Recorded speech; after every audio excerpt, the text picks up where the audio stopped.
गोव्यात मध्यरात्री नाईट क्लबला भीषण आग लागली आणि पुन्हा एकदा बेकायदेशीर नाईट क्लबचा आणि पर्यटकांच्या सुरक्षेचा मुद्दा ऐरणीवर आलाय।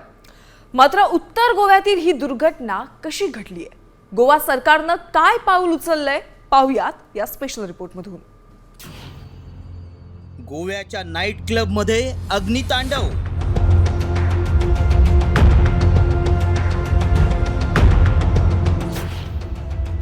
नाईट क्लबला आग कशी लागली?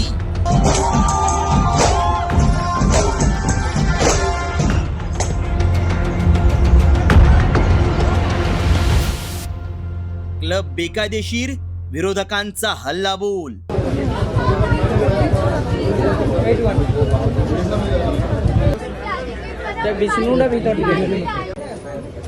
ही अंगावर काटा आणणारी दृश्य आहेत। उत्तर गोव्यातील अरपोरा गावात 6 डिसेंबरच्या मध्यरात्री नाईट क्लबला लागलेल्या आगीची। बागा समुद्रकिनारी या नाईट क्लबमध्ये मध्यरात्री डान्सचा आनंद घेण्यात सर्वच पर्यटक मशगूल होते। नेमकं त्याच वेळी क्लबच्या ग्राउंड फ्लोअरच्या किचन भागात सिलेंडरचा स्फोट झाला आणि काही क्षणातच आगीनं रौद्र रूप धारण केलं। आग स्टेज पर्यंत पोहोचली आणि कलाकारांसह सगळ्यांचीच धावपळ उडाली।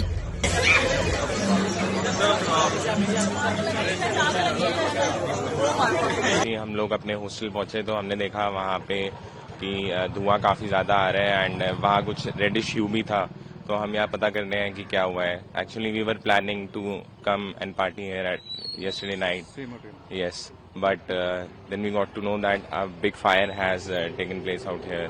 I think there was a DJ party yesterday. I don't know much about it. दुसरीकडे क्लबला आग लागल्याची माहिती मिळताच पोलीस आणि अग्निशमन दलाचं पथकही घटनास्थळी दाखल झालं। मात्र त्याआधी सिलेंडर स्फोटामुळे क्षणार्धात होत्याचं नव्हतं झालं। क्लबला लागलेल्या आगीत दुर्दैवानं 25 जणांचा होरपळून मृत्यू झाला।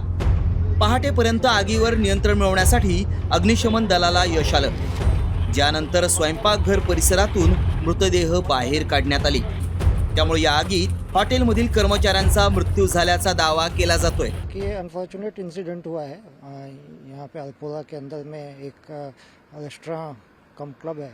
वहाँ पे 12:04 पे पुलिस कंट्रोल रूम में इंफॉर्मेशन आई कि वहाँ कोई फायर इंसिडेंट हुआ है और वहाँ इमिडिएटली पुलिस और फायर ब्रिगेड और एम्बुलेंस वगैरह सब ने रश किया उधर। तो अब फायर तो अंडर कंट्रोल है। दरम्यान दुर्घटना ज्या नाईट क्लबमध्ये झाली तो क्लब बेकायदेशीर होता। 25 जणांची जाणीवपूर्वक हत्या करण्याचं काम गोवा सरकारनं केलंय असा आरोप काँग्रेसनं केलाय। तर दुसरीकडे गोव्याचे मुख्यमंत्री प्रमोद सावंत यांनी दुर्घटनास्थळाची पाहणी केली। क्लबच्या मालकाविरोधात गुन्हा दाखल करण्याचा आणि त्याच्या विरोधात अटक वॉरंट जारी करण्याचे आदेश देण्यात आलेत।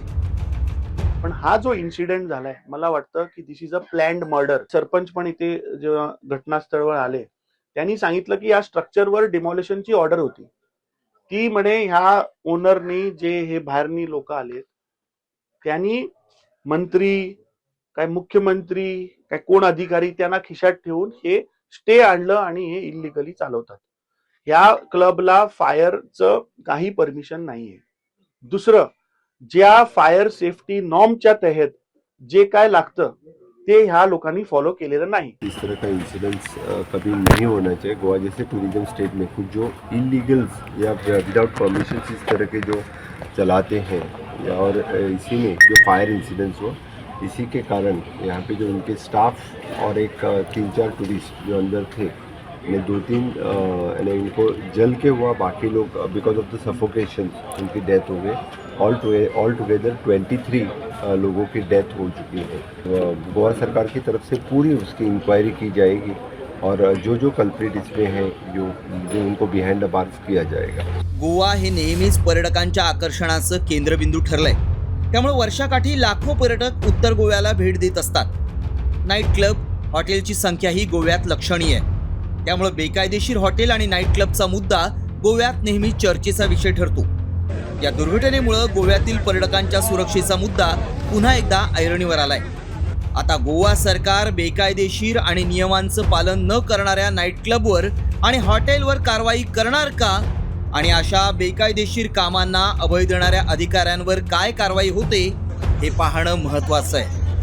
रिपोर्ट साम टीव्ही न्यूज.